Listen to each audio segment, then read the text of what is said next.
La Sociedad Dominica de Medios de Comunicación, Sodomco, presenta A Pensar Más con Rosa María Palacios.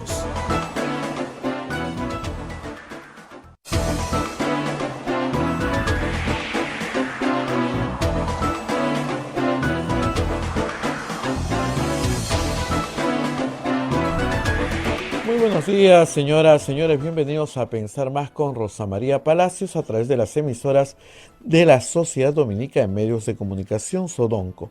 La Sociedad Dominica de Medios de Comunicación está integrada por Radio Santa Rosa en Lima, 1500 kilociclos en la AM, 105.1 en la FM al sur de nuestra capital, Radio Santo Domingo en Chimbote, Radio San Martín en Arequipa, Radio Cepagua en Ucayali, Radio Quillabamba en la Convención y Radio Madre de Dios en Puerto Maldonado.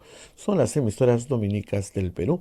También se une otra red de radios amigas en Huánuco, Radio Huánuco, en Ayacucho, Radio La Voz de Ayacucho, en Puno, Radio Pública, en Ancash, Radio Moro, en Huancayo, Radio Cumbre, la radio del arzobispado Huancayo, en Satipo, Radio Milenio, en Abancay, Radio Estación Solar, en Yurimagua, Radio Oriente, en Cajamarca, Radio Los Ángeles, en Lampa, Radio San Valentín, en Cerro de Pasco, Radio Activa, en Huanta, Radio Continental, Onda Digital TV nos pone en sus pantallas, Nativa TV y Fuego TV también nos ponen en sus pantallas para que usted pueda ver A Pensar Más. Aparte tenemos los podcasts. AM Tawa nos pone en podcast para que usted pueda escuchar este programa en cualquier parte del mundo y a la hora que usted desee.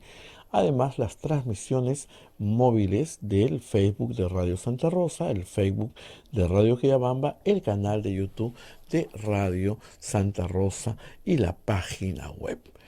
Hoy día es 19 de septiembre del año 2022, son las 8:03 de la mañana y vamos a escuchar y vamos a agradecer a quienes tienen la gentileza de auspiciar nuestro programa. Adelante. Y empezamos con la Pontificia Universidad Católica del Perú. La Maestría en Gerencia Social de la Pontificia Universidad Católica del Perú invita a profesionales de diferentes disciplinas a participar del proceso de admisión 2022 de su modalidad semipresencial. Informes en Facebook, @PUC-MGS o al teléfono 993-028-464. Hotel La Cuesta de Caima de la Asociación Santa Catalina del Sena, de las Madres del Monasterio de Santa Catalina, es la mejor opción para tu estadía en Arequipa. Informes en el Facebook e Instagram del Hotel La Cuesta de Caima, Arequipa. Policlínico Ángeles de la Salud ofrece servicios de calidad en salud a precios al alcance de todos. Contamos con un staff de médicos de alta calidad y modernas instalaciones con todas las normas de bioseguridad. Calle Antero Peralta, A10, urbanización San José Humacoyo, frente a la iglesia del Sagrado Corazón de Jesús en Arequipa. Colegio Sagrado Corazón Sofiano, 75 años al servicio de la educación en Arequipa, formando integralmente a la niñez y juventud desde la pedagogía de luz y verdad. Colegio Privado Bilingüe Reina de los Ángeles, situado en La Molina, Lima. Tiene como meta la educación en las virtudes cristianas para construir una sociedad más humana, más fraterna y más feliz. El Colegio Bilingüe La Asunción, perteneciente a la Congregación de las Hermanas Dominicas de la Inmaculada Concepción, ubicado en Trujillo, La Libertad, brinda una educación a jóvenes y niños basada en las virtudes y en la espiritualidad dominica. Colegio Santa Anita brinda educación católica desde el diseño curricular Luz y Verdad. Es una gran opción a los papás que buscan para sus hijos una educación de calidad con valores. Roque y Mateo Soluciones Legales, procesos ONP, AFP, FONAVI, beneficios sociales, divorcio, alimentos, sucesión intestada y otros. Asesoramiento a nivel nacional. Comunícate al 965-158-562. Roque y Mateo Soluciones Legales efectivas. Colegio Santo Tomás de Aquino de los Padres Dominicos. Ofrece excelencia académica, formación cristiana para la vida, abre el proceso de admisión para el año 2023 para primaria y secundaria. Informes a los teléfonos 987-118509 y 426-3390. Colegio Santo Tomás de Aquino, 130 años formando en valores, en realidad 131 años formando en valores cristianos.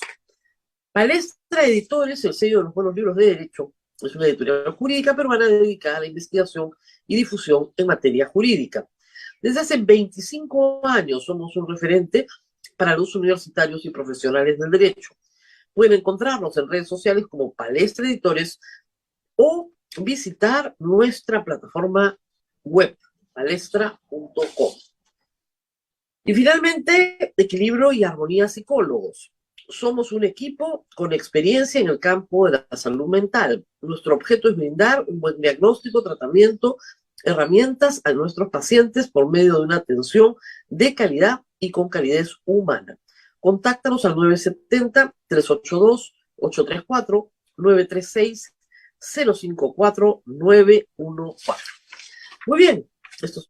Muy bien, y también les recordamos que este 26 de septiembre se presenta en el Gran Teatro Nacional el extraordinario violinista Ara Malakian. Nuestros oyentes tienen un 20% de descuento con el código Santa Rosa. Entradas a la venta en los módulos de la web de joinus.com.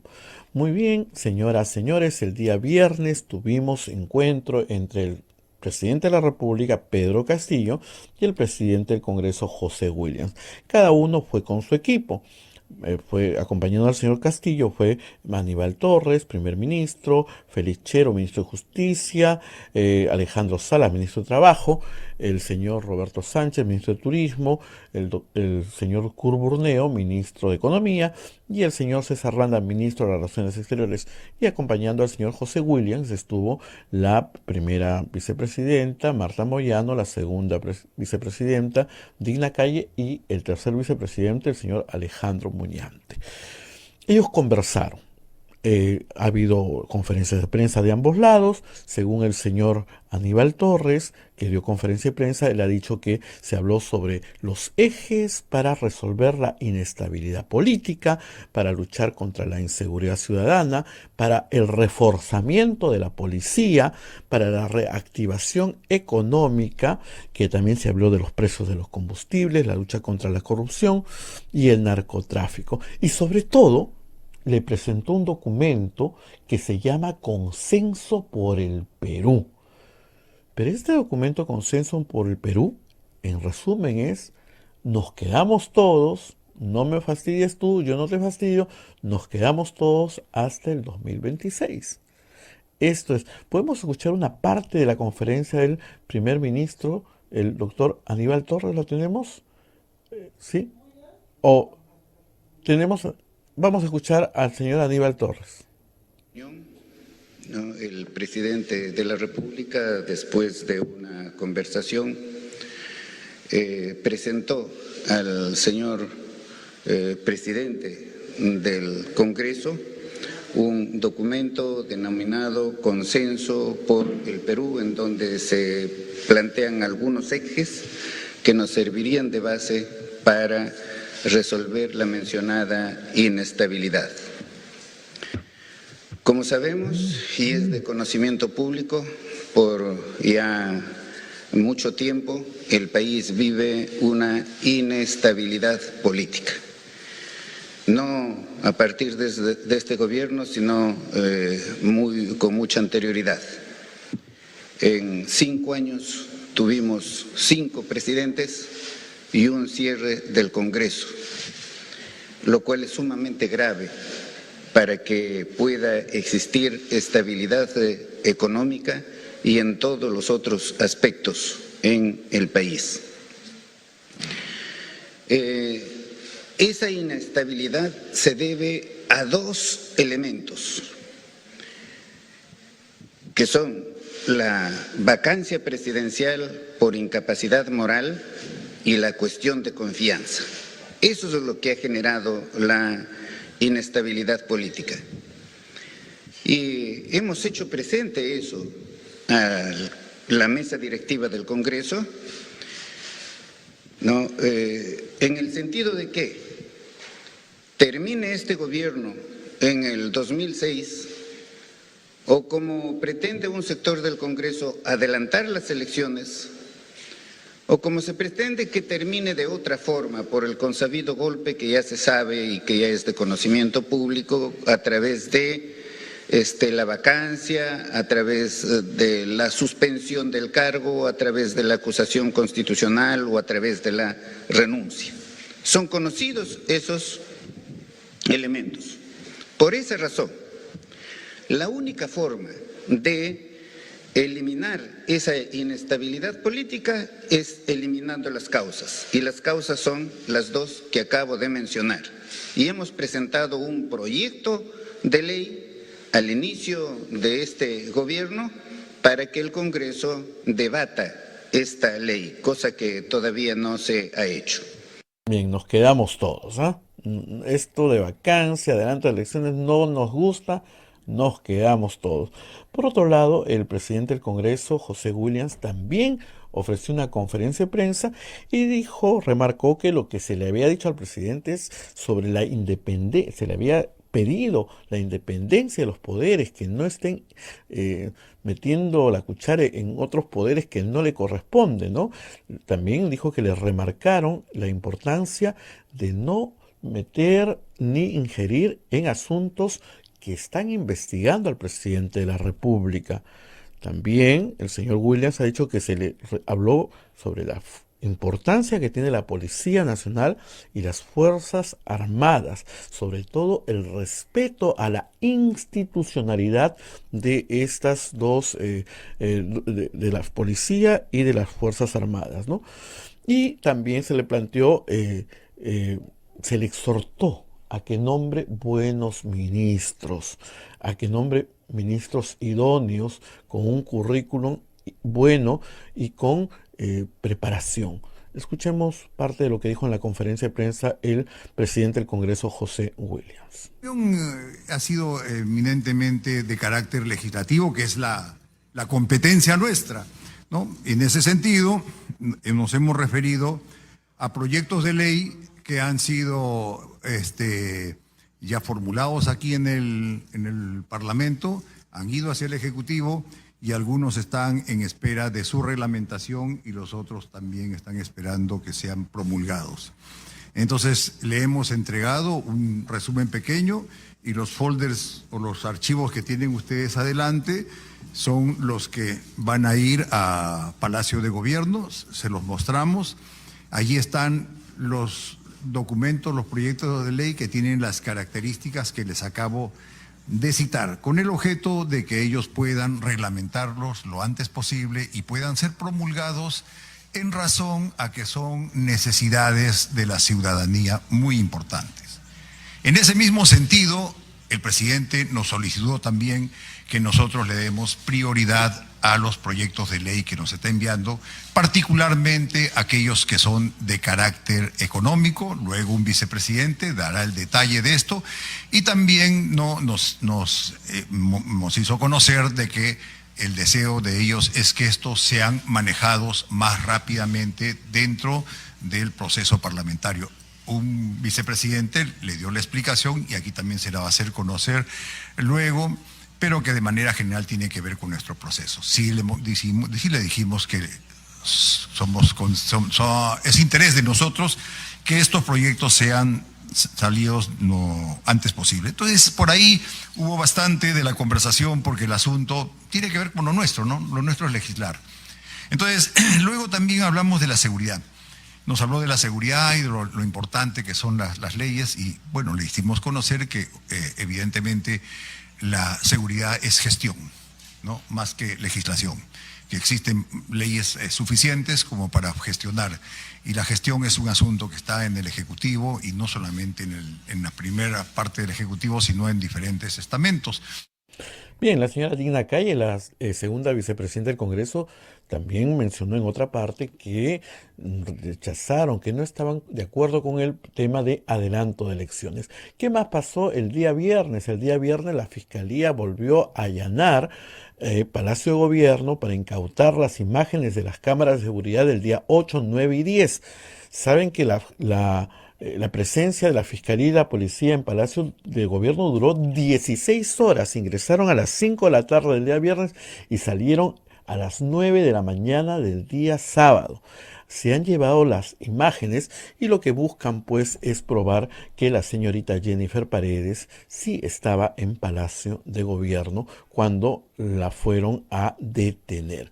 El doctor Benji Espinosa, abogado del presidente de la República, ha dicho que presentará un recurso de casación a la Corte Suprema porque los que determinaron esto fueron 3 jueces.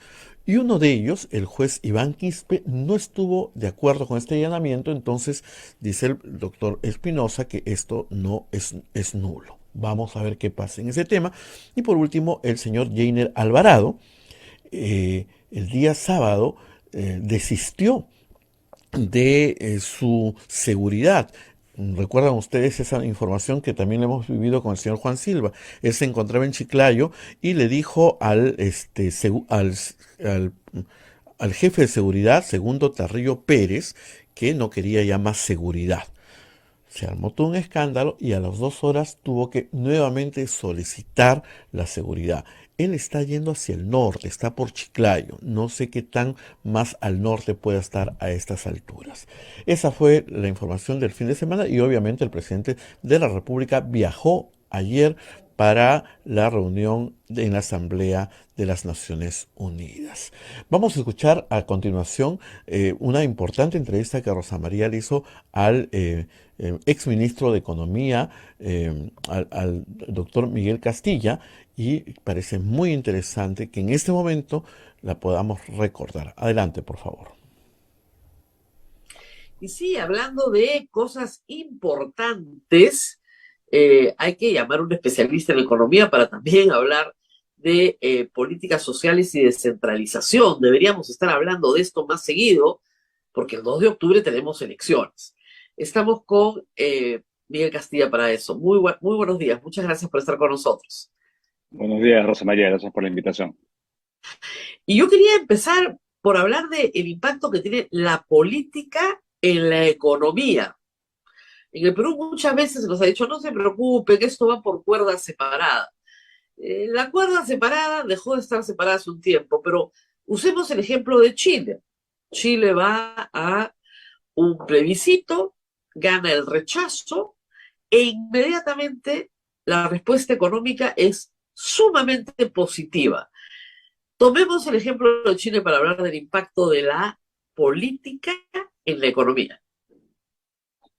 Efectivamente, lo de Chile es importante porque Chile creo que, y todavía un segmento importante de la población quiere un cambio, pero no quiere cualquier cambio, no quiere cualquier cosa y que le prometan pues recetas maximalistas y cambios disruptivos.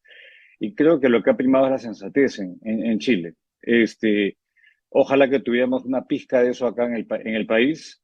Y yo creo que probablemente van a continuar viendo opciones de revisión, pero ya van a dejar probablemente los elementos más garantistas, lo más disruptivo para la economía chilena, ¿no? Donde tenían elementos como que reducir la autonomía del Banco Central, por ejemplo, cosa que acá sería pues una cosa, creo que no aceptada, hasta todo tipo de intervenciones, cambiar la situación política del país hacia un Estado medio federal, sin una política medio unitaria, y una serie de temas que iban a afectar, sin duda, la predictibilidad de Chile, ¿no? Y Chile es importante para toda América Latina, para bien o para mal, ¿no? Siempre nos tendemos a copiar lo que hacen los chilenos y el hecho de que abrumadoramente la población chilena le haya dicho no, creo que también nos da cierto alivio, porque de lo contrario hubiese habido un efecto como de boomerang, un efecto como de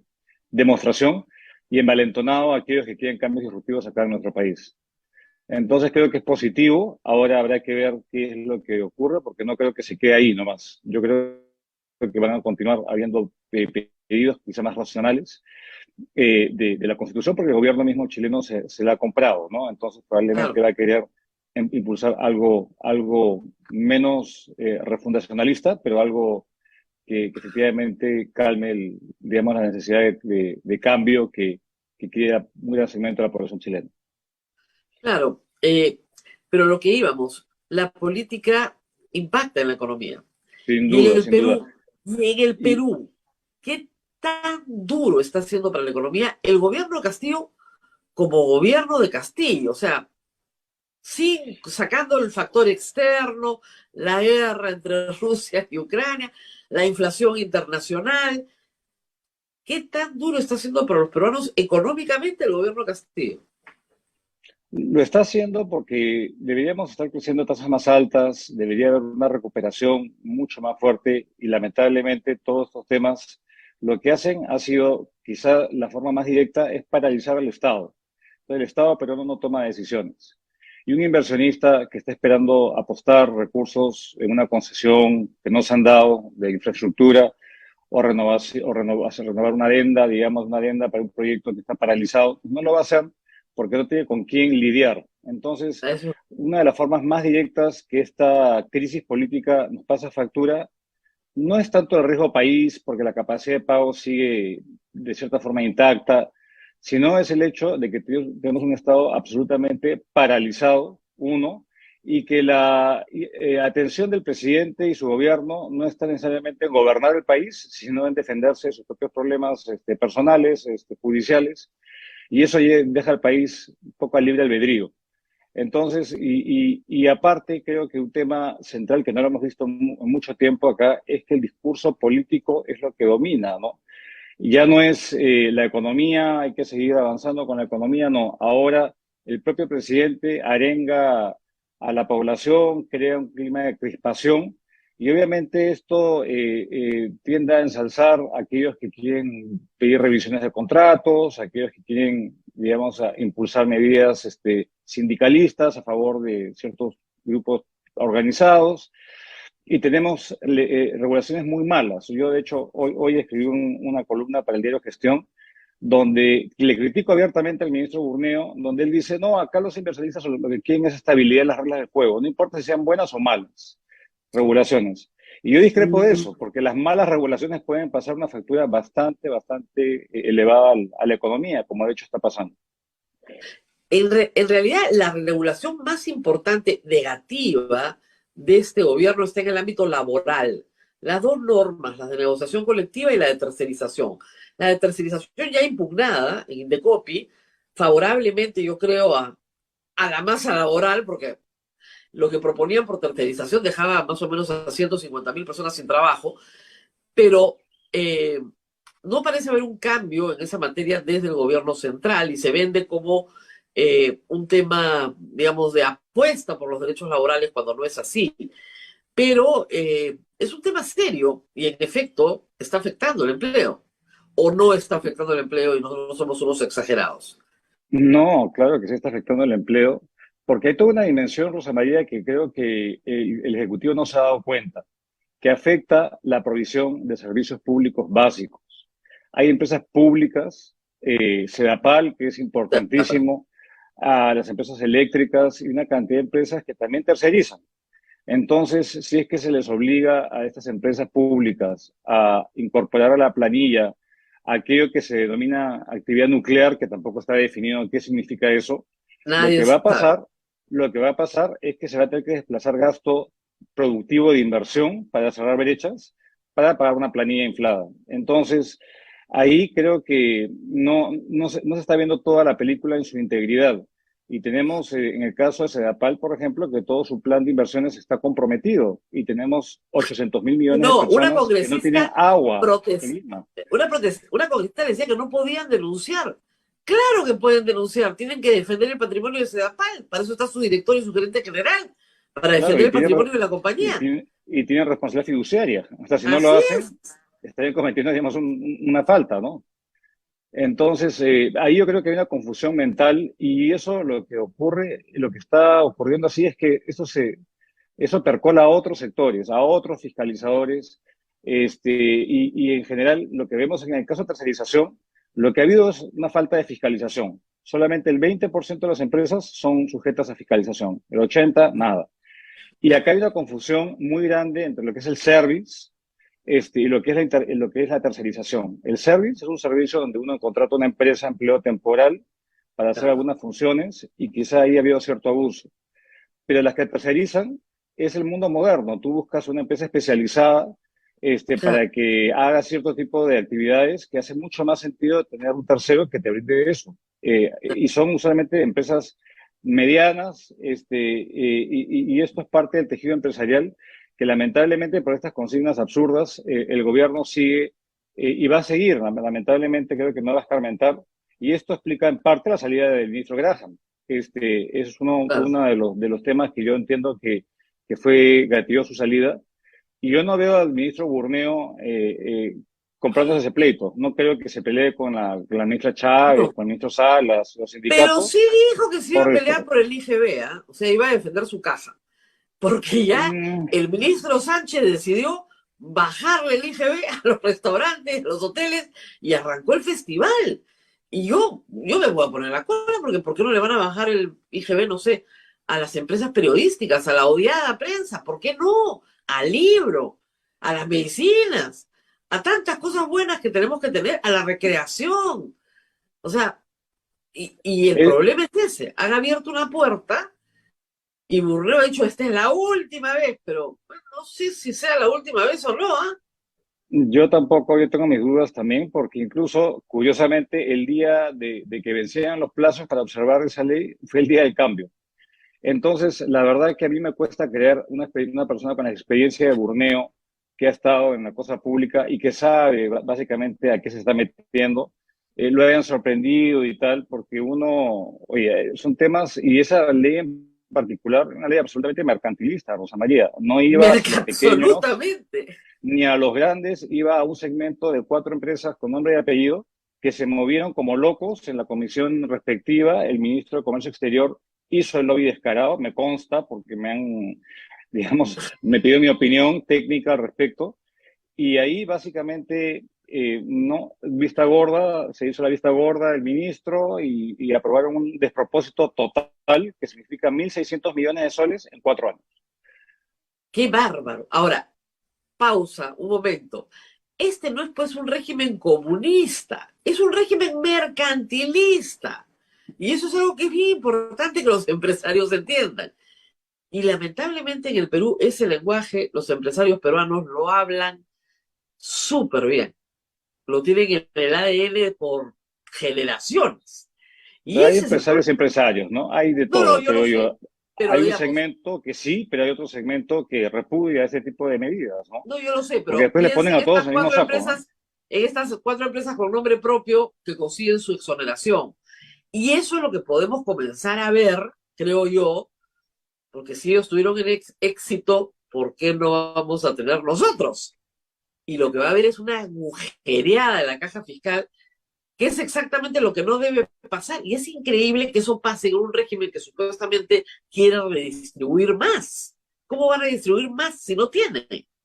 Correcto. Y esto me hace acordar, Rosa María, yo viví muchos años en Venezuela y estuve en la transición de cuando entró Chávez, y hubo toda una clase empresarial que se alineó perfectamente con el gobierno de turno y que comenzó a recibir una serie de beneficios y prebendas, y se creó la boliburguesía. Me acuerdo, Claro. digamos, que dependía del gobierno, y el riesgo es que esto ocurra, ¿no? Que ciertas empresas que no tienen muchos escrúpulos velando por su propio interés, se alineen pues, con el gobierno y toleren cualquier tipo de despropósito, ¿no? Y cuando que les beneficie, el resto del país no les importa. Entonces, creo que eso es, y sobre todo la inconsistencia de que estamos, el ministro anuncia recesión, el mundo se complejiza, hay demandas adicionales brutales de gasto y se dan el lujo de bajarle los impuestos a un sector que ya se había recuperado, y ni siquiera lo más chiquito, sino las 4 empresas con nombre y apellido.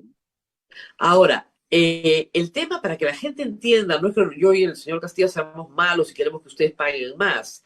¿Qué éxito ha tenido, por ejemplo, ya terminó la medida, ¿no? La rebaja del IGB al pollo. ¿Tuvo algún éxito?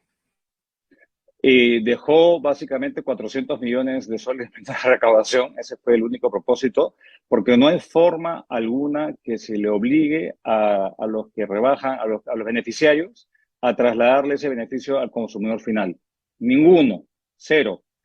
Y sobre todo, acá que se habla de los restaurantes, hay que entender que del universo supuesto de 200.000 pequeños restaurantes, entre comillas, la mitad no dan IGB, porque están bajo un Claro, régimen tienen, simplificado. tienen RUS. este, Tienen RUS, entonces no dan IGB.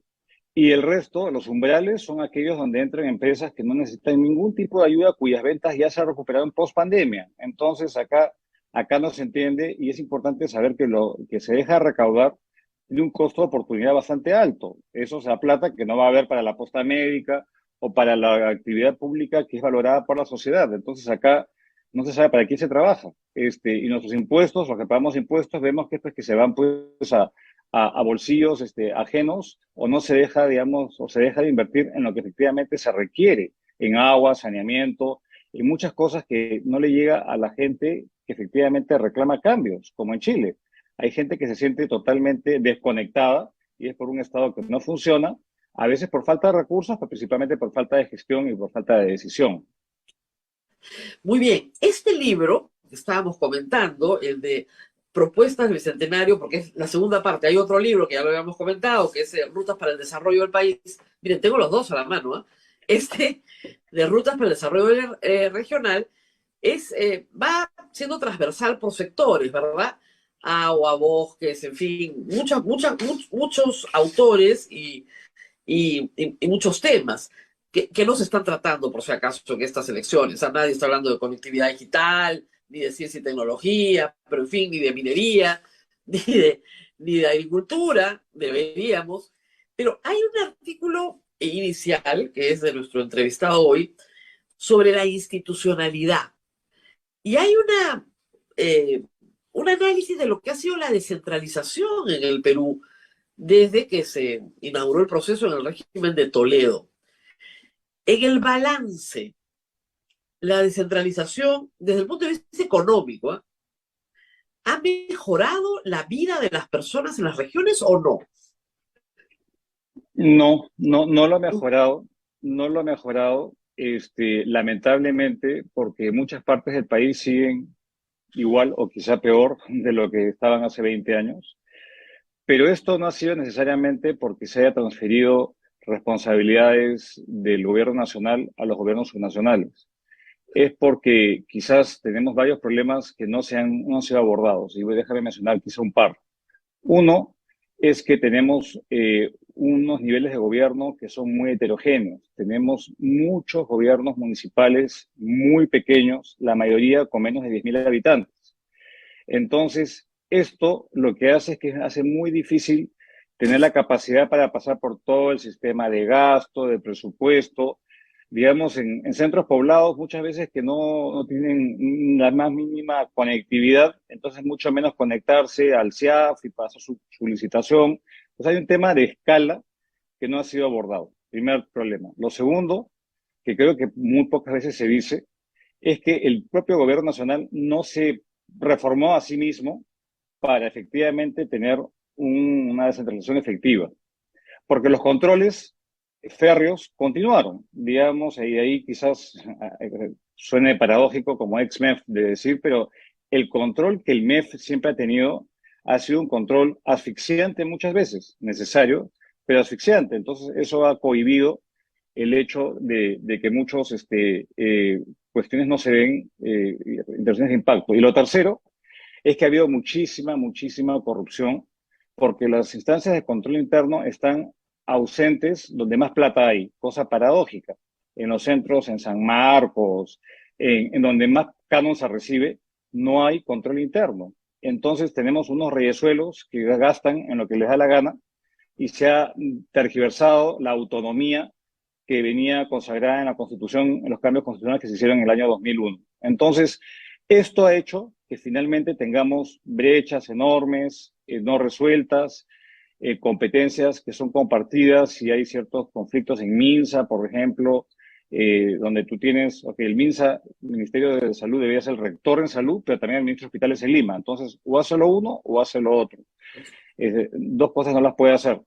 Y muchos temas, pero yo creo que la solución no es recentralizar, Rosa María. Recentralizar, porque ahorita los tres niveles de gobierno están pasando por momentos complicados, incluso el gobierno nacional está peor en ejecución de presupuestos y tal. Pero hay que repensar efectivamente qué cosa debería ser el norte de esto. Y el norte de este proceso debería ser la creación de desarrollo a nivel territorial. Y este libro lo que hace es toca temas transversales, como el tema institucional, las condiciones mínimas, temas de conectividad física, etcétera, pero analiza el potencial productivo del país de una forma quizás distinta, decir, oye, ¿por qué tenemos en un mismo territorio actividades que han surgido y son exitosas y otras no? ¿Por qué algunas minas logran manejar los conflictos de manera, digamos, equilibrada y otras no? En una misma región, Arequipa, tienes Cerro Verde y Tía María en la misma región, reglas similares, pero quizás realidades idiosincráticas dentro de una región que son muy distintas. ¿O por qué tenemos en la Amazonía, tenemos partes del bosque que han sido conservados y se ha hecho un aprovechamiento cuidadoso de la biodiversidad de los bosques, y otras donde hay tala ilegal y donde es la ley de la selva, literalmente? ¿O por qué tenemos la agroindustria de exportación tan exitosa que convive al lado de la agricultura de subsistencia en una misma región?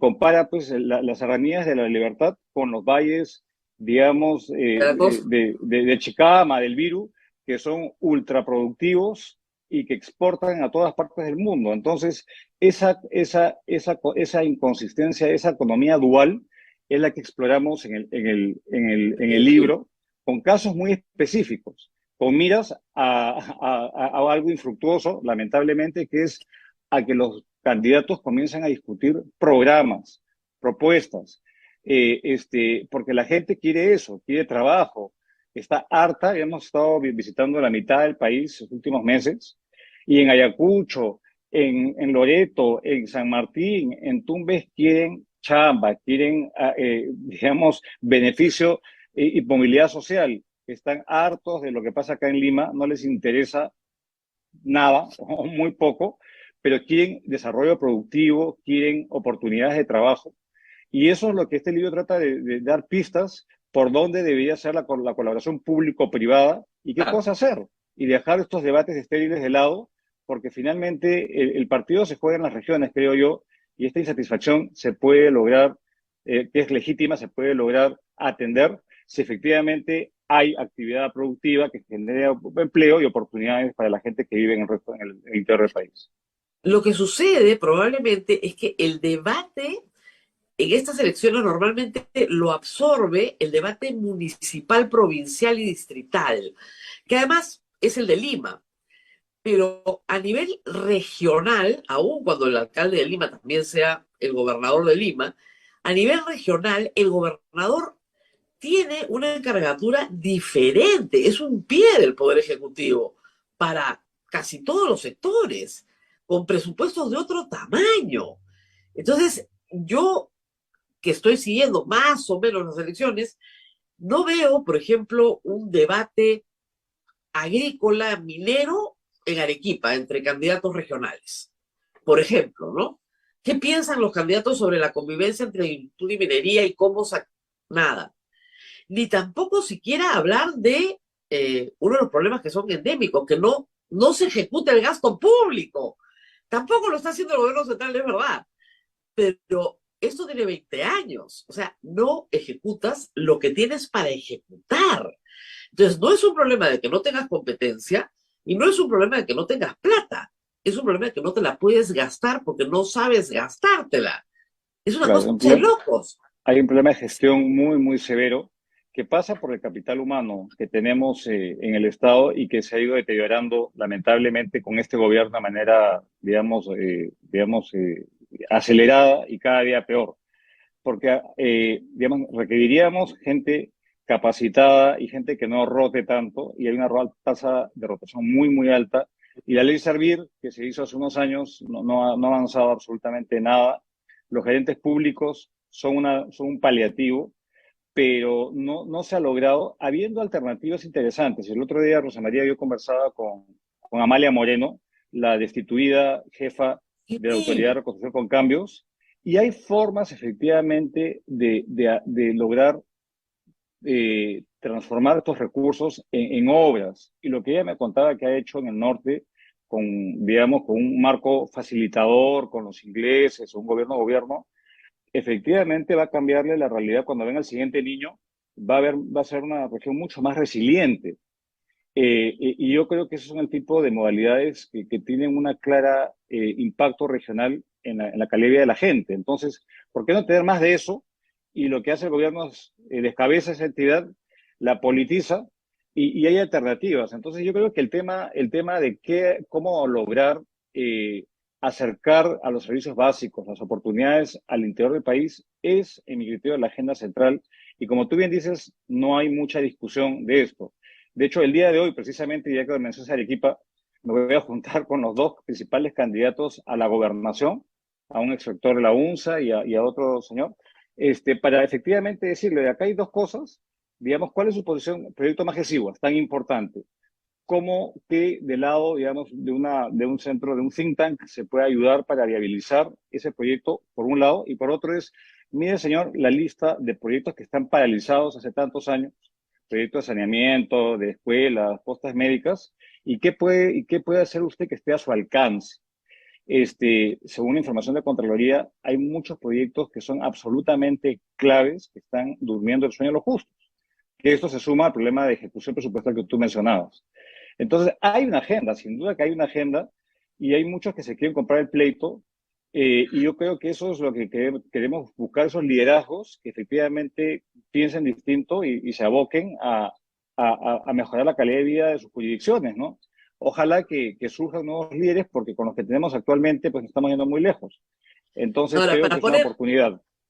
claro, pero para poner un ejemplo de lo que parece ser un acto de buena voluntad y termina siendo un acto de corrupción. Por ejemplo, es verdad que muchísimos distritos, los más pobres del Perú, los rurales, necesitan caminos vecinales, necesitan agua y desagüe. Sí, es verdad. Destinar 500 millones de soles en el ejercicio presupuestal del 2021 o del 2022 a hacer estos caminos parece una cosa razonable. Si lo dirige el ministro de Vivienda como un programa nacional y eligen, no sé, 100 distritos del país, todo parece racional. Lo publicas en el peruano y parece muy racional. Pero resulta que cada una de esas obritas dentro de esas municipalidades ya tiene dueño, ya está comprada, ya está pactada. Entonces, lo que parece racional, lo que parece algo que el pueblo sí necesita, termina siendo un botín.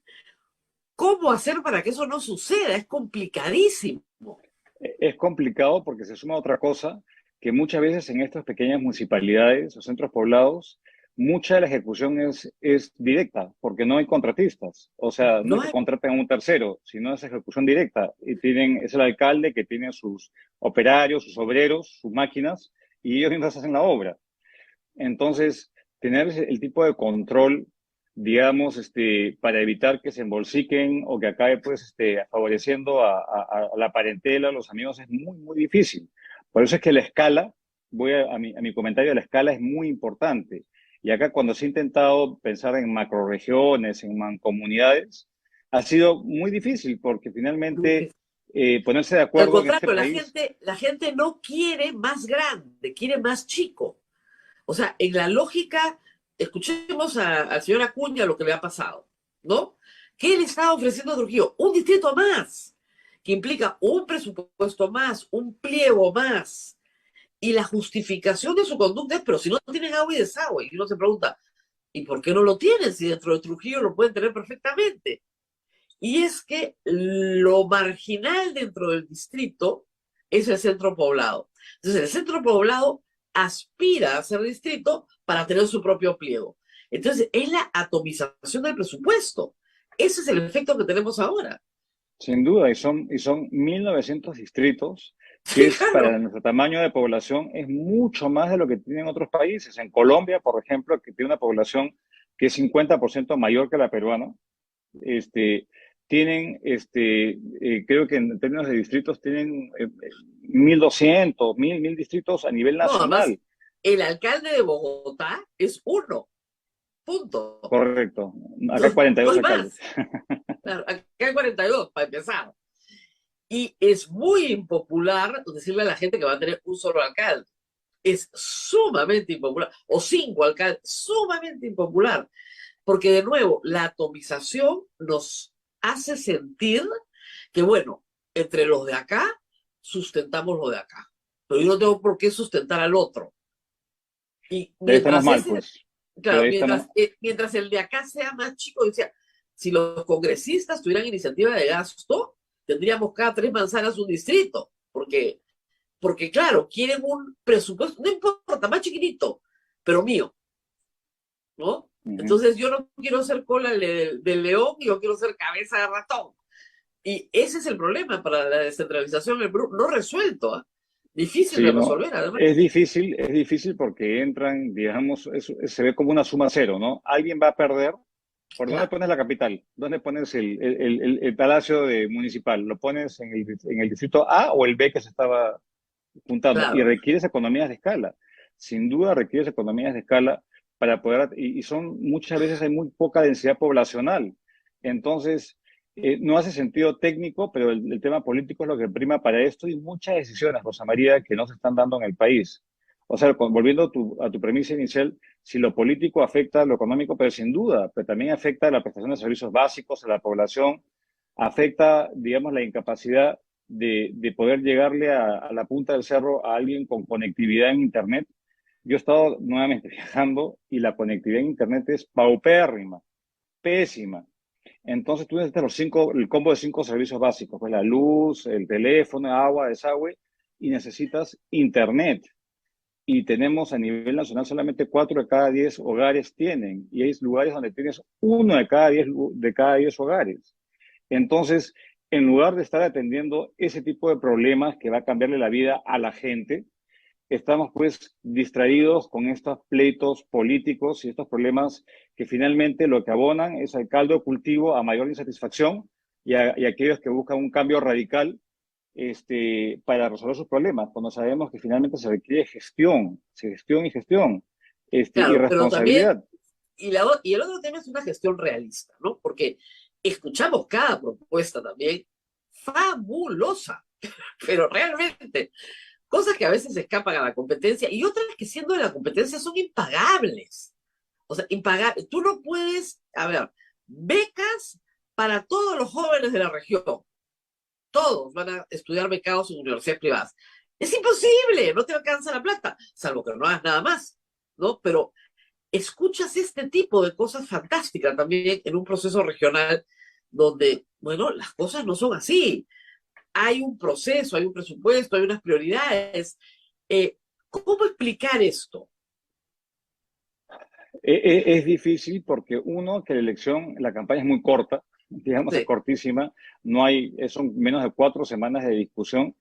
Y finalmente no se discuten programas, no hay ninguna discusión, incluso a nivel nacional, ¿ah? No hay ninguna discusión de la viabilidad de lo que se propone. Entonces la competencia de quién ofrece más y quién baila más bonito y quién, digamos, canta mejor, pero no hay una discusión seria de lo que se debe de hacer. Y acordémonos que muchas de estas cuestiones no son competencia de esas autoridades. Ahí tenemos el programa de becas nacional que lo maneja el Ministerio de Educación y un Pronavec, gobierno y esa no es competencia de los gobiernos regionales. Entonces yo creo que hace más información. Hay que ir con información y tratar con humildad desde Lima y educar y decir y debatir. Y yo creo que esa es una obligación que tenemos todos, no solamente las autoridades, sino todos, de dejar de vernos un poco el ombligo acá en Lima, sino salir al resto del país, no porque haya digamos, una defensa del modelo, como a veces a mí me dicen, ¿qué haces acá? ¿Estás defendiendo tu modelo cuando estoy en Ayacucho? Le digo, no, yo quiero entender lo que pasa en Ayacucho, quiero entender cómo se puede articular un esfuerzo, digamos, a nivel de los distintos niveles de gobierno y meter al sector privado, porque el sector privado está muy presente en muchas partes del país.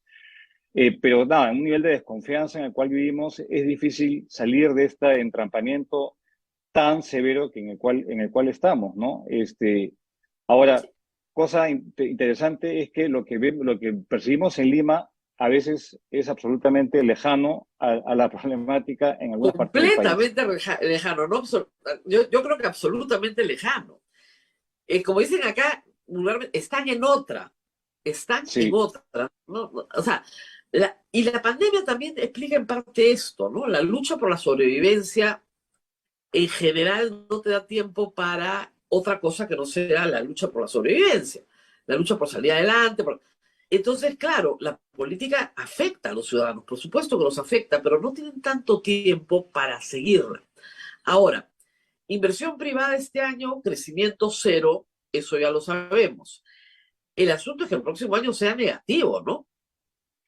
Correcto, y puede ser negativo solamente un sector que explica gran parte de la inversión, que es el sector minero. Así es, Ya acaba el principal proyecto de inversión, ya se termina ahorita, dentro de que poco, ya en ve. Moquegua y Quellaveco, y luego el proyecto que le seguía en envergadura ha decidido espaciar lo que era sus frutos de Yanacocha. En vez de invertir 2.500 millones en un solo cocacho, lo está haciendo espaciado 500, 500, 500. Y básicamente no hay inversión relevante, no hay ningún proyecto de infraestructura relevante que se esté haciendo. Seguimos en estudios de la carretera central, que los Claro, franceses y proyectos no de hay, inversión pública tampoco. mira, ese va a ser un problema bien serio, porque acordémonos también que el primer año de gestión municipal y regional se desploma la ejecución, porque hay rotación de autoridades, No, porque hay la auditoría de lo que hizo el anterior, y el 80% o el 75% del gasto de inversión pública lo realizan los gobiernos locales y las regiones, no los ministerios. Entonces, ahí tenemos un serio problema. Entonces, yo la verdad, la inversión va a ser muy difícil que cambie, y con este entorno, digamos, de inestabilidad y de regulaciones malas, y un mundo que se pone cada vez más complejo, la inversión va a ser nula o negativa, digamos, y el plan de reactivación que se anuncia, yo no sé cómo va a lograr reenganchar estos ánimos, los espíritus animales del sector privado, que hoy día están viendo, los que han sacado su plata, sacaron su plata, y aquellos que están acá están viendo cómo sobreviven, pero tratando de mantener bajo el radar y tratando de no crear mucha ola, porque si no, viene la SUNAFIL, viene la UEFA y viene la extorsión, que muchas veces se está, se está digamos, dando, se está dando en el país. Extorsión que yo no he visto tan abierta y tan burda. es verdad. Y en varios frentes, ¿ah? Y yo tengo noticias de esto hace algún tiempo. Los empresarios no son dados a denunciar públicamente la extorsión, porque en realidad no saben qué hacer con ella. Y esto es nuevo para el Perú. Pero en fin, vamos a hablar de eso más adelante, seguramente más. Pero dos indicadores importantes. El dólar parece que por fin se estabiliza. La bolsa de valores parece que se está recuperando, milagrosamente. ¿Estos A no ver, son buenos indicadores? sí, pero yo creo que son bastante coyunturales, ¿no? Porque, a ver, lo que estamos viendo es que nuestra economía, tanto el tipo de cambio como la bolsa, dependen de factores que son externos. Lógico. Entonces, el hecho de que el mundo crezca menos, y pronto se realiza la nueva reunión del Fondo Monetario donde revisan sus proyecciones, y el mundo está complejo, y el país que está cada vez más complejo, hay dos partes que son muy, muy complejas. Estados Unidos tiene que entrar a una recesión para cortar la inflación, y ya lo ha dicho el presidente del Banco Central de la Reserva Federal, para cortar esta inflación tan elevada que tienen, que casi a dos dígitos en ese país. Europa está con los problemas de la guerra, se le cortan, digamos, el gas ruso El- a Alemania y a otros países, y entran en recesión. Y China está creciendo a tasas entre 2 y 3%, cuando China ha sido la locomotora que ha jalado el mundo. Entonces, ¿eso cómo nos afecta a nosotros? El precio del cobre cae, la demanda externa cae, y eso hace que nuestro país crezca menos. Entonces, y como una forma, cómo se refleja eso, es el refugio hacia el dólar. Entonces, el dólar ahora se ha estabilizado, pero yo creo que todo apunta a que va a perder valor, se va a depreciar, y eso ocurre cada vez que hay este tipo de factores externos importantes. Y en términos de la bolsa nuestra es muy pequeñita y cada vez Ah, más pequeñita. Y con lo que se está haciendo, digamos, de desmontar el sistema privado de pensiones, un gran inversionista en la bolsa son las AFPs. Es de que compra claro. acciones, ahora está liquidando todo lo que puede para pagar los retiros a los cuales ha sido sometida, y depende mucho de las cotizaciones de algunas empresas. Pero estamos nosotros una bolsa de supervivencia. Nuestra bolsa es minúscula frente a la colombiana, frente a la chilena, es cada vez más chica. Acá se trata de evitar que caigamos como un mercado frontera. ya no emergente, sino frontera. Y creo que eso, lamentablemente, no veo que cambie a futuro, porque justamente no hay las condiciones de seguridad jurídica, no hay muchas oportunidades, pero que no se llegan a materializar justamente por digamos, meses de incertidumbre, y de riesgos que todavía siguen presentes. O sea, el riesgo de la inestabilidad crónica sigue presente en el país. Hay que leer los artículos del Economist y el Perú se ha vuelto uno de los países más inestables en América Latina. Y eso pasa factura. ¿Quién va a venir a invertir acá cuando hay esa percepción de riesgo? Entonces, bueno, me voy a otro lado, me voy a Ecuador o me voy al África. Sí, es curioso. Ojalá nos esté escuchando en algún momento el ministro Aníbal Torres, que dice que los inversionistas no vienen al Perú por los audios entre Acuña y su gente. No, creo que el problema es un poquito más complicado, ¿no? O sea, es esto de lo que hemos estado hablando durante este programa. 67 ministros, ¿no? 67, ¿con quién hablo? O sea, Así es. un inversionista viene al Perú y dice, ya, voy a hacer esta inversión, quiero saber qué seguridad jurídica, ¿con quién hablo? Ah, no sé, hoy día con este y en 2 meses con el otro no tengo idea. Y todos con discursos diferentes y contradictorios, ¿no es cierto?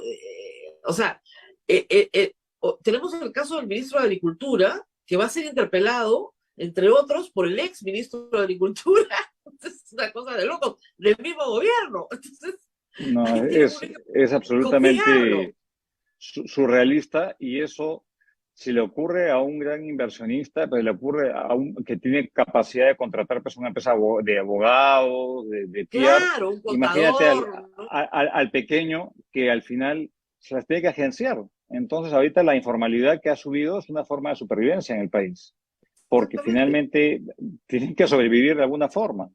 Y el Estado cada vez se hace mucho más complejo lidiar con el Estado, con los permisos municipales, con la fiscalización y el pago de impuestos, y al final impuestos que no reditúen en ningún beneficio a los que pagamos impuestos. Cero. Mire, Así que estamos... un sector emblemático, ya es un ejemplo, tal vez no sea válido para todos los peruanos, pero el tema de pasaportes es emblemático en este gobierno. Ojo, les cuento, ya hay una mafia en pasaportes, ¿ah? ¿Usted necesita pasaporte? Si paga el precio justo, lo va a tener. Ah, pero por supuesto, porque estamos de nuevo en los 80s, en el gobierno de García. Yo, regreso hacia atrás, Dios mío, he rejuvenecido 30 años, de la misma historia. Al toque, un sistema que funcionaba perfecto, un trámite Sí, que no tenía problemas, ningún problema. En 2 horas tenías un pasaporte, cualquier claro. día, sin cita, ningún problema. Yo me acuerdo de un óvalo cercano a tus predios, donde uno iba a punto Claro, del óvalo, en una hora tenía su pasaporte y listo. oye, yo iba, hacía la colita tempranito, venía a tomar desayuno, regresaba, recogía el pasaporte. Era una Sí, cosa facilísima, o sea, facilísima. Ahora es un drama familiar. La cita, viajar a provincias. Entonces te avisan, hay un tramitador y entonces comienzas a encontrar el camino. Es de locos lo que está pasando en pasaportes, pero de locos, pero ejemplifica bien la correcto. sensación Y en en brevete es lo mismo, brevetes. ¿no? En En brevete es brevete, el brevete lo- digital no te sirve para manejar fuera del Perú, por si acaso, ¿ah? Aviso, Sí, sí, sí, ¿no? sí, sí. Pero es A mi el que te pobre hija ofrecen. tuve que ir 5 veces a darle examen, y hecha la ley, hecha la trampa, finalmente pasó, y fue como el festejo de años intentando sacarlo. Pero Sí, justamente en esos trámites que son tan cotidianos para el ciudadano a pie, también hay corrupción, porque finalmente todo eso está hecho digamos, de manera trampada, para que finalmente uno busca la solución ya, tramitador, ¿cuánto pago? Y se claro. forman estos negociados como lo de Junín, digamos, lo mismo, o Claro, sea, está pasando a y nivel yo te nacional creo el a problema, todo nivel. claro, yo te creo el problema y yo te creo la solución. Correcto. Eso es lo que pasa cuando no hay Estado, pues. Correcto, Eh, por eso resulta tan paradójico cuando yo escucho que hablan de la OCDE y que el país está avanzando. Eso me parece como es como medio surrealista, ¿no? Hablar de la OCDE cuando estamos implosionando como país, en todo sentido, en lo más básico, en cosas que ya pensábamos que ya estaban superadas. Digamos, yo no sé, con ese cuento de la reactivación, es que la OCDE nos va a ayudar. No, por favor, la OCDE, no vamos a entrar, digamos, en fácil no sé cuántos años. Hay que entender que Así la que OCDE están, es un club de gente seria. No y de somos mejores serios, pues. prácticas de gobierno, Claro, de gente transparencia. para empezar. Y nosotros tenemos a nuestro presidente acusado por corrupción. Bien, estamos escuchando la entrevista al doctor Miguel Castilla, exministro de Economía, haciendo los planteamientos muy serios y ojalá que el ministro Burneo tome en cuenta alguna de las cosas que ha hecho el doctor Castilla. Vamos a ir a la pausa. Agradecemos a Palestra Editores, el sello de los buenos libros en Derecho. Invita a la comunidad jurídica al sur del país a participar del 15º Congreso Iberoamericano de Derecho Constitucional a realizarse en la ciudad de Arequipa del 22 al 24 de septiembre, organizado por la Asociación Peruana de Derecho Constitucional y la Universidad Católica Santa María. El evento contará con la participación de expositores de 20 países como Francia, Italia, España y toda Latinoamérica. Informes, por favor, llame al 950-360-748. Palestra Editores. También agradecemos al Equilibrio y Armonía Psicólogos, un equipo con experiencia en el campo de la salud. Nuestro objetivo es brindar un buen diagnóstico de tratamiento y herramientas a nuestros pacientes por medio de atención de calidad y con calidez humana. Llámanos al 970-38-28-34, 936-54-94. Y agradecemos a Roque y Mateo Soluciones Legales, Procesos ONP, AFP, Fonavi, Beneficios Sociales, Alimentos, Sucesión Intestada y otros. Llámanos al 965-158-562. Vamos a volver porque tenemos dos entrevistas, una con el general Kluber Fernando Aliaga Lotman, que está postulando al gobierno regional del Callao, y también vamos a regresar con el candidato a la municipalidad del Lince, Luis Pérez Pinto, de Juntos por el Perú. Pausa y volvemos. Sodomco, Sociedad Dominica de Medios de Comunicación. Continuamos con A Pensar Más. Gracias por estar en sintonía. Bien, vamos a continuar con algunas entrevistas porque ya está muy cerca el proceso electoral, tanto para gobiernos regionales como para alcaldes. Vamos a empezar con el gobierno regional y tenemos como invitado en este momento al general Policía Nacional Kluber Fernando Aliaga Lotman, ancashino, ha sido ex ministro del Interior, jefe de la región Callao. Es un hombre que es especialista en derecho, todo eso. Él nos va a contar un poco su proyecto, sus propuestas que tiene para el Callao. Así es que atención, amigos del Callao, va a estar muy importante lo que nos va a decir el general Kluber Fernando Aliaga. General, ¿cómo está? Muy buenos días, muchísimas gracias por atender nuestro llamado. Su micrófono, por favor, general. No lo escuchamos. Su micro.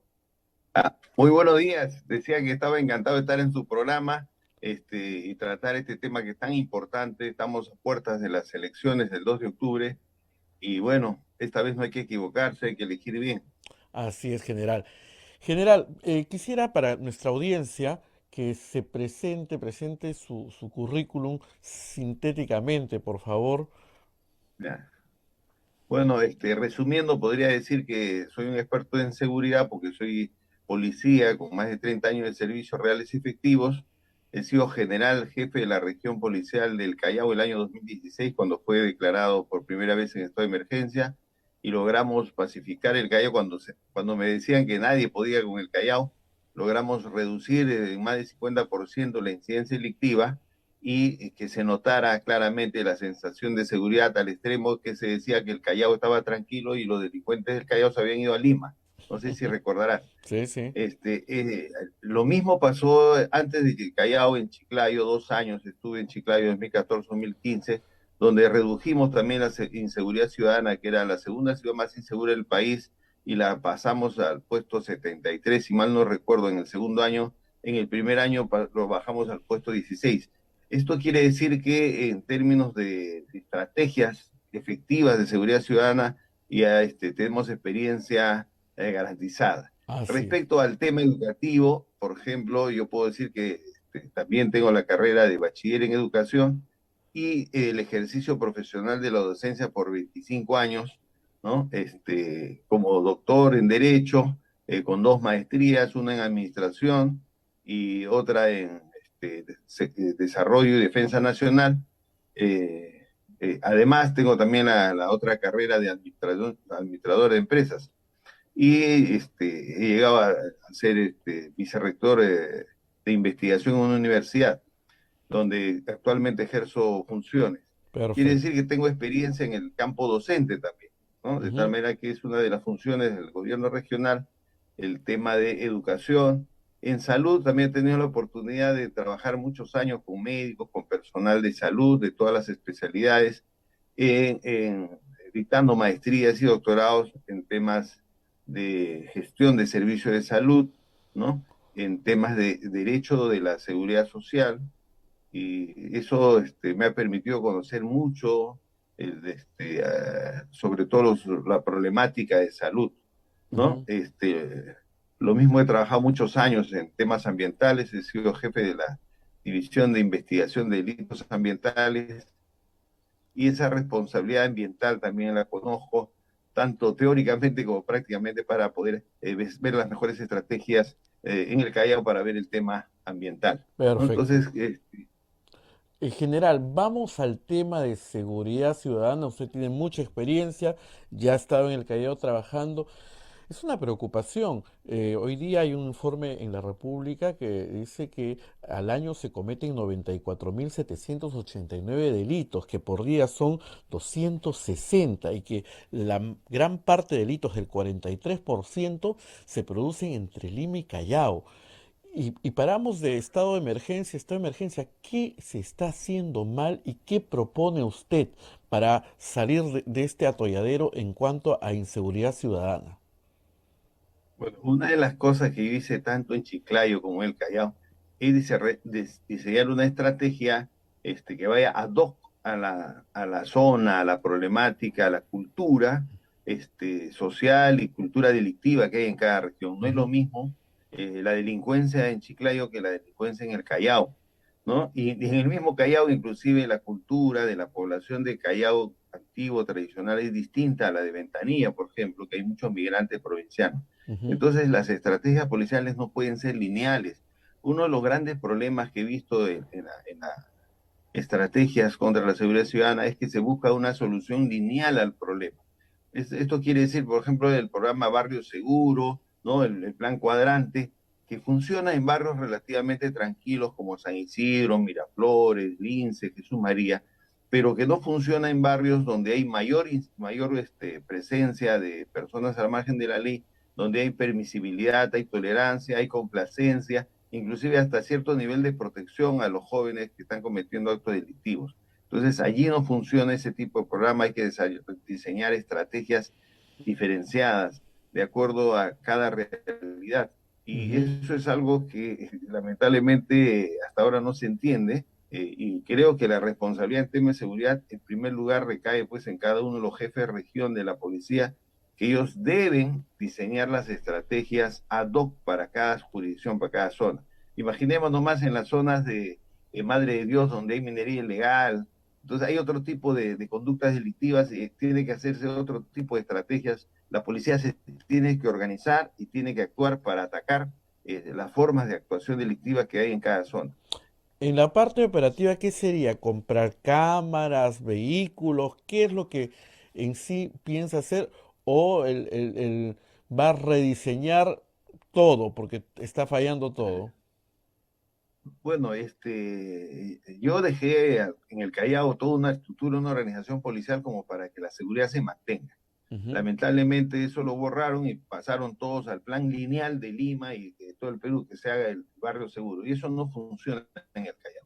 Ujú. Entonces hay que retomar la estrategia que sí funcionó, que apliqué y que básicamente se centra en el control estricto, permanente de las zonas rojas del Callao, porque el problema de inseguridad no es en todo el Callao. No podemos decir que todo el Callao este, se dedica a actividades delictivas. No es así. Son pequeñas zonas que están debidamente identificadas donde hay que realizar un gran control policial, evitar el uso, que se porte armas de manera ilegal, el consumo de drogas, ¿no? Y hay que atacar mediante medidas de políticas preventivas, sociales, porque la mayor parte de los jóvenes que cometen delitos en el Callao son jóvenes que abandonaron los estudios primarios y secundarios y no tienen una profesión, un oficio, una actividad lícita.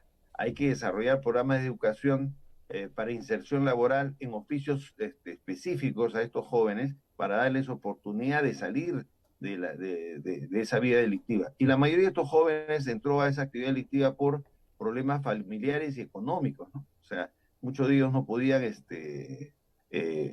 no tenían recursos para estudiar, para seguir sus estudios, o tenían problemas familiares, conflictos entre padres e hijos, el padre en la cárcel, etcétera. Son problemas sociales graves que se han venido arrastrando de generación en generación y que han generado no solamente un cinturón de pobreza, sino también de inseguridad, de una cultura de violencia. El gobierno regional tiene que atacar eso con programas sociales, por ejemplo, para evitar que en las familias donde nadie trabaja se tenga que buscar el delito como medio de subsistencia. Hay que apoyarlos con comedores populares, con programas de base de leche a los niños, para asegurar también de que estos niños continúen yendo al colegio a pesar de que sus padres están en problemas. Hay que ver el tema de buscarles una forma de empleo lícito para que por lo menos algún familiar pueda sostener la familia en cada uno de estos hogares. Estas personas han sido totalmente descuidadas y por eso es que la inseguridad se ha mantenido en el Callao. Pero nosotros conocemos el Callao, sabemos dónde hay que asistir, dónde hay que apoyar para poder resolver este tema de inseguridad. El tema del turismo general, hay zonas muy hermosas del Callao, pero están totalmente descuidadas y la gente no va. ¿Tiene algún plan para reactivar el tema del turismo? Por supuesto, la primera condición para que florezca el turismo es que haya seguridad. Sin seguridad no hay turismo. Entonces, al Callao, como región, como ciudad, le conviene, y esto le es un mensaje a toda la población, le conviene ser una ciudad segura, porque un Callao seguro va a atraer millones de turistas. Hay 10 millones de turistas en Lima, 3 millones de turistas extranjeros que visitan Lima y que no llegan al Callao por temor. Entonces, esa gran afluencia de turistas va a generar muchas fuentes de empleo, de trabajo, de oportunidades de negocio a los chalacos, ¿no? Una mayor cantidad de restaurantes, de cevicherías, de tiendas de souvenirs, ¿no? Y la asistencia de una serie de espectáculos debidamente organizados y con la absoluta seguridad que atraigan turistas y que muevan la economía y el desarrollo económico de la población. Entonces, una condición básica es garantizar la seguridad y luego mejorar la infraestructura vial. O sea, tenemos que hacer corredores seguros, limpios y bonitos para que los turistas puedan visitar y el Callao con calles bien iluminadas y con brigadas de seguridad que le garanticen que no les pasa nada. Así vamos a atraer a los turistas y vamos a apalancar el desarrollo económico, social de la gente del Callao. Y el turismo no solamente en la zona de Callao tradicional que todos sabemos, ahí lo identificamos como Real Felipe, los muelles, ahí tenemos nuestras islas, y todas las construcciones antiguas que tiene el Callao, que son bonitas, el Callao monumental, sino también tenemos atractivos turísticos naturales en la zona de Ventanilla. Eso, general. En Ventanilla tenemos los humedales las de playas. Ventanilla, que son la playa Costa Sur, que tiene 7 kilómetros de playa de arena, que son un desperdicio, los limeños no lo conocen. O sea, los limeños se van hasta Asia, cuando acá en Ventanilla tenemos una playa hermosa de 7 kilómetros y una bahía blanca que es una maravilla, ¿no? Parece la Laguna Azul de las películas, porque es un lugar paradisíaco hermosísimo que la mayoría de limeños no lo conoce y que no va a esta zona por el temor, por el difícil acceso que tiene, y estos accesos tenemos que mejorarlos. O sea, la infraestructura vial es fundamental para atraer turistas y ahí es donde nos vamos a concentrar en el Callao porque sabemos que eso va a mejorar la economía de todos los chalacos. La pandemia general nos ha demostrado que estamos muy atrasados en el tema de salud. ¿Qué tiene pensado el gobierno, si llega el gobierno regional del Callao, hacer con el tema de salud? Una de las cosas importantes que tenemos que hacer primero es mejorar lo que tenemos, la calidad del servicio. O sea, los Ujú. funcionarios públicos hay que concientizarlos, hay que motivarlos para que ellos brinden el servicio al público en las mejores condiciones. O sea, tenemos ahorita una gran estructura de salud. Tenemos 51 centros médicos, tenemos 3 grandes hospitales. Hay un hospital que tiene que ser potenciado, que es el hospital de Ventanilla, que tiene nivel 2 y tiene que ser elevado a nivel 3. Hay un terreno ahí en Pachacute para construir un gran hospital a futuro, ¿no? Entonces, lo primero que tenemos que hacer en salud es en la atención primaria, optimizar la calidad del servicio, mejor, atender mejor a la gente, en el tiempo de los plazos que dan para las consultas, también hay que reducirlo al máximo, de tal manera que la población se sienta bien atendida. En el tema de salud es urgente, el hospital de Ventanilla, elevarle el nivel, porque cuando la población de esa zona sufre alguna necesidad de una intervención quirúrgica compleja, no existe eso en Ventanilla y muy pocas veces puede llegar a salvo hasta el Carrión. Entonces, es una necesidad llevar el hospital en Ventanilla y empezar a construir un hospital en Pachacute que tenga nivel 3 y que vaya a futuro, porque el hospital que actualmente tiene Ventanilla es un pequeño hospital que no puede crecer más, o sea, no tiene las condiciones para afrontar las necesidades de salud a futuro. Teniendo un terreno en Pachacute, tenemos que pensar ya a futuro, ¿no? Y hacer este hospital en Pachacute.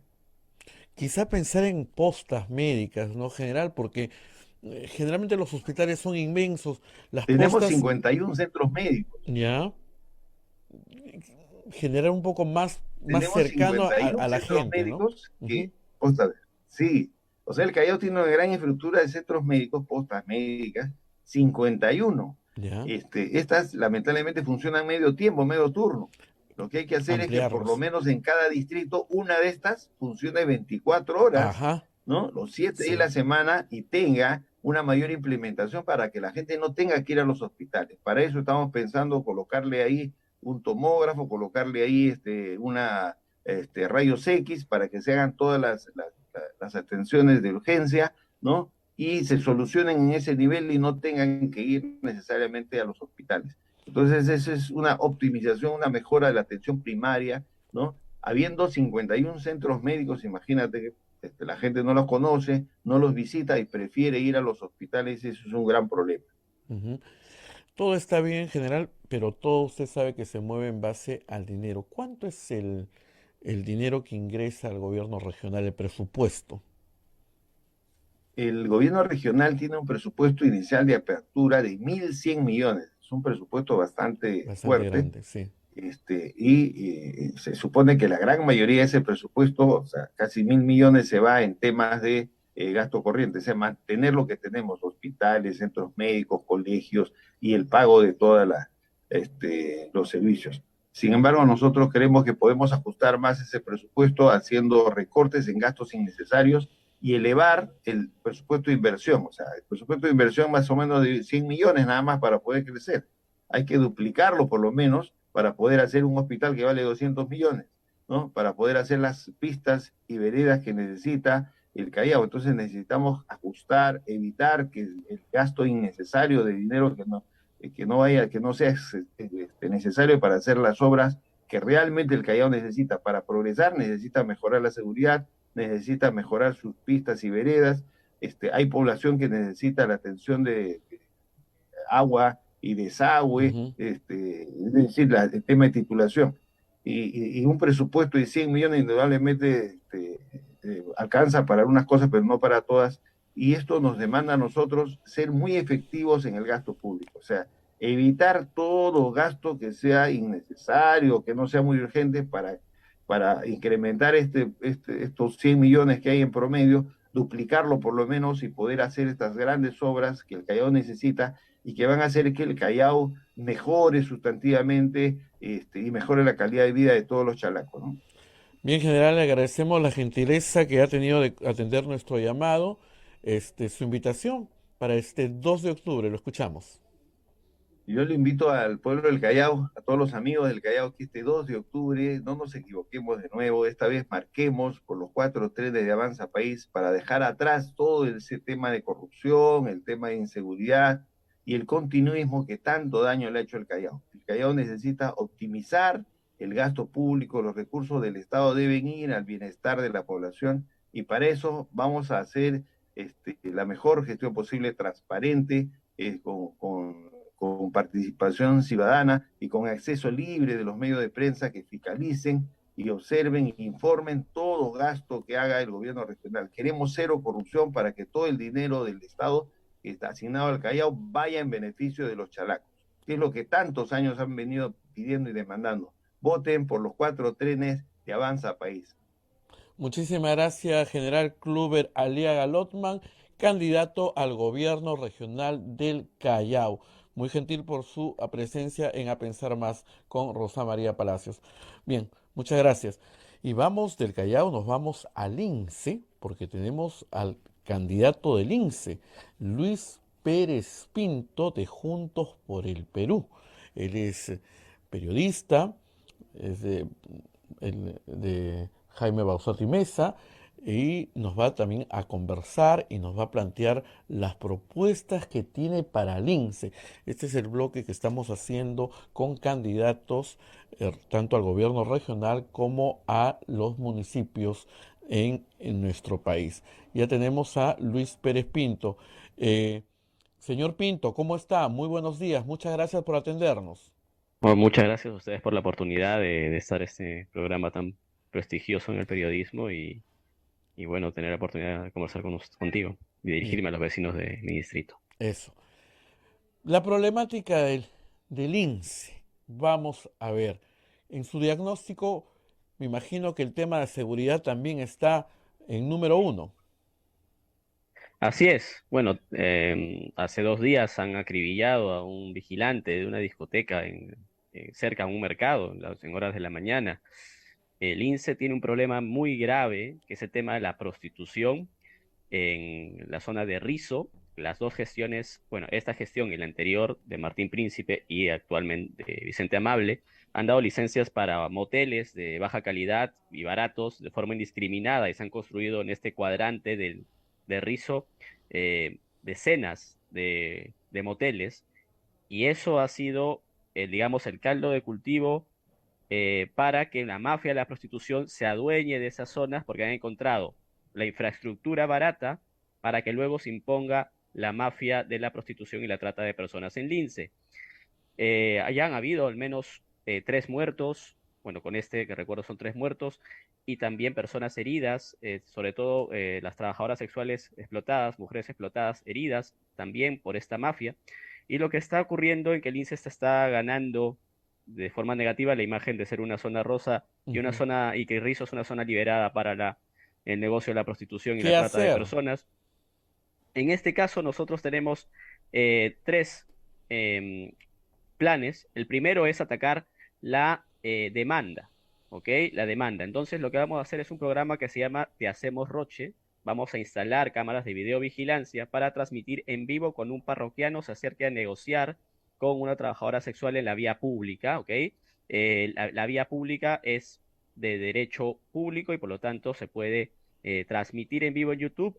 Con estos corren el riesgo de que lo vean su familia, sus amigos, empleadores o también el periodismo que lo usen los dominicales. Ujú. Entonces, de esa forma vamos a generar que el negocio se seque, digamos, que se queden de forma paulatina sin clientes y de esa forma empezar a hacer también otro tipo de intervenciones. Queremos también hacer un convenio con la Policía Nacional para tener un departamento de investigación criminal en Lince, ¿ok? Ya. Porque actualmente cuando ocurre un hecho delictivo, sobre todo ligado al tema de la prostitución, la trata y ahora la extorsión, lo que hacen es venir policías de Jesús María o de Miraflores donde hay de Pinque, donde hay policías especializados. Pero el problema está tan complicado en Lince que está aquí el problema. Aquí está el problema y necesitamos ese departamento de investigación criminal en Lince, en la comisaría de Lince, y para ello también vamos a brindar la logística necesaria para que los policías puedan hacer su trabajo de una forma mejor para dar con los líderes de estas mafias. Es que el asunto también ya no va solamente por el gobierno local. Eso es lo que buenamente podemos hacer como gobierno local. Pero también tenemos que utilizar las facultades que da la ley orgánica de municipalidades para poder atacar en conjunto el tema de la prostitución. Por ejemplo, en Lince, en El Cercado, en San Martín de Porres, Independencia, Los Olivos, San Juan de Miraflores, donde las mafias se imponen justamente en zonas donde hay una gran cantidad de hostales. Entonces lo que vamos a hacer es presentar un proyecto de ley para tener mayores sanciones a las cabecillas de estas mafias, y también en muchos casos son cabecillas que son extranjeros y también peruanos. Entonces tenemos que dar con ellos a través de una labor policial, y vamos por ello a hacer este convenio con la Policía Nacional y también presentar este proyecto de ley al Congreso de la República para que se amplíen las sanciones a estas mafias y de esa forma empezar a combatir la delincuencia ligada a la prostitución y el cobro de cupos. Y ahora te puedo decir algo más, ya están extorsionando. Ya hay una fuerte presencia policial en Rizo y eso ha causado que baje el consumo del meretricio. ¿Ok? Siempre hay policías, el comisario del INSE está trabajando muy fuerte con el resto de comisarías, hay una presencia fuerte de policías y eso da como que asusta a los parroquianos, pero ahora, al haberse bajado el número del consumo, lo que están haciendo estas mafias es extorsionar a los empresarios de, por ejemplo, las cevicherías. Ya salieron reportajes en medios de comunicación donde los empresarios ya han denunciado este tema. Entonces, ahí también recae la importancia de tener este departamento de investigación criminal, y la verdad voy a tener que hablar con el ministro del Interior de turno, el que sea, porque ya sea el actual o sea otro, desde que entre a la Municipio. municipalidad, desde que sea alcalde y encabece el distrito, para poder tener una política de Estado que enfrente la prostitución y la explotación sexual Sí, en la capital. es un tema bastante, bastante complejo en Lince, el tema ahorita de la inseguridad y la prostitución que se han unido ahí. En cuanto al tema de áreas verdes, Sí. el Parque Castilla, usted es un activista en este parque. Así es, yo soy el presidente del colectivo Defiende el Parque Castilla, que Ujú. logramos, ¿no? El fallo del Tribunal Constitucional que nos devolvió los derechos a la recreación, reunión y manifestación que nos quitó el alcalde Príncipe en el 2016. Lo recuperamos en el 2020 con un fallo histórico que nos hizo ganadores también del Premio Ciudad al Liderazgo Urbano de Lima Como Vamos de la Unión Europea y el Trofeo de la Bienal de Arquitectura de Lima. Y nosotros tenemos muchísima experiencia en reactivar espacios públicos. El Parque Castilla, pero también otros parques Ujú. como el Parque Dumont, el Parque de los Bomberos, y lo que queremos hacer es ampliar el área verde, pero no solo en parques. Lince ya no tiene terrenos para poder instalar parques, es un distrito ya consolidado, y lo que vamos a hacer es acercar las áreas verdes a las zonas donde haga falta, es decir, ampliando veredas y retiros municipales. ¿Okay? Ujú. Todo el mundo amplía pistas. Nosotros queremos ampliar veredas y ampliar los retiros municipales para tener más árboles cerca a las casas, para que en las zonas como la zona 2, la zona 4, la zona 6, donde no hay parques o hay muy poca área verde, se amplíe el área verde para garantizar la calidad para los vecinos, la calidad del aire y también la reducción de ruido, porque los árboles ayudan también a la reducción de ruido, la mejora de la calidad del aire, y también el tema de ampliar veredas tiene que ver también con nuestra política donde el peatón está primero. El peatón, el lince, el ciudadano de a pie está primero y por eso necesita espacios para transitar de forma segura. Respecto a esto, también tenemos un plan para tener un acuerdo con la Municipalidad Metropolitana donde podamos intervenir en las zonas donde hay más choques de automóviles. Por ejemplo, en Canevaro con Almirante Guise, todos los días prácticamente hay choques en esa intersección. Necesitamos colocar reductores de velocidad y también vamos a crear una subgerencia de seguridad vial que va a tener énfasis en la educación vial a los ciudadanos y también a los menores de edad para construir ciudadanía que también haga respetar sus derechos como peatón y también que sean buenos conductores de vehículos en el futuro. También en INSE hay bastante juventud. ¿Hay algún programa para la juventud? Usted es bastante joven también. Sí, yo tengo 34 años.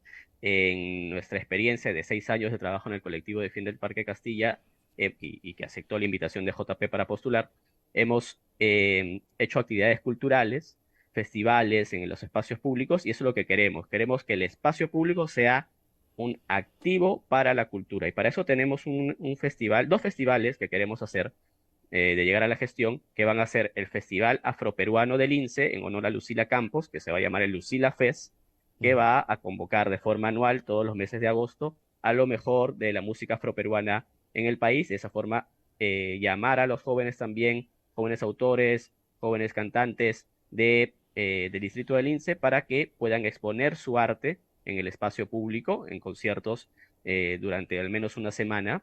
Y también vamos a hacer otro festival, que es el Lince Asian Fest, el Festival de la Cultura Asiática y del Manga y del Anime del Lince, porque tenemos el Centro Comercial Arenales, que es, digamos, la meca de la cultura del K-pop, del anime, del manga, de la cultura friki, del cómic, y eso es un activo para el Lince. Vamos a hacer un acuerdo con los empresarios de ese centro comercial y también con las embajadas de Corea del Sur, de Japón, para poder hacer este festival anual, y de esa forma que el Lince sea reconocido también como un distrito de los festivales culturales. Lamentablemente, en la actualidad nos puentean, ¿no? Los turistas van a Miraflores o a Barranco, y luego van al Cercado. Y Lince se queda en el medio. Entonces se brincan Lince, y necesitamos también que Lince sea parte de estos circuitos culturales de la ciudad. Y para terminar, el campo deportivo, el plano del deporte, ¿cómo va a incentivar su municipio? Mira, Lince no tiene actualmente una gran infraestructura deportiva, pero sí tiene muchos deportistas talentosos. Los 2 últimos torneos metropolitanos de deporte, Lince ha ganado la mayor cantidad de medallas con jóvenes deportistas. Entonces lo que vamos a hacer es construir un centro deportivo y cultural en el actual predio municipal de la cancha de Francisco Lazo, que es un solo nivel de 1000 metros cuadrados.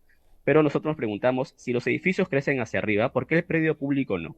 El predio público tiene que crecer, entonces lo que vamos a hacer es elevar a 5 pisos la cancha del Francisco Lazo, de la calle Francisco Lazo, donde arriba estén los campos deportivos, y en otros niveles tengamos también servicios para gimnasio, ajedrez, artes marciales mixtas, karate, entre otros, y también tengamos un auditorio municipal, que el INSE carece de un lugar donde se pueda exponer la cultura y el arte de los jóvenes linceños y también de los adultos mayores. Entonces vamos a hacer ese auditorio para que tengamos un lugar para la cultura y para el deporte, para llenar el alma también de alegría, y así que les invito este domingo 2 de octubre a marcar la JP para el INSE y también la JP para Lima. Perfecto. Muchísimas gracias, Luis Pérez Pinto, por la gentileza de atendernos en esta mañana, y mucha suerte. Le deseamos a todos los candidatos el próximo 2 de octubre. Muy gentil por estar en A Pensar Más con Rosa María Palacios, Luis Pérez Pinto, periodista, candidato por JP a la Municipalidad del INSE. Gracias. Muchas gracias, Abel. Bien, muy amables a todos ustedes por habernos sintonizado el día de hoy. Mañana volvemos con más aquí en A Pensar Más con Rosa María Palacios. Cuídense mucho, permiso. Hasta aquí, A Pensar Más con Rosa María Palacios. Este programa fue producido por la Sociedad Dominica de Medios de Comunicación, Sodomco.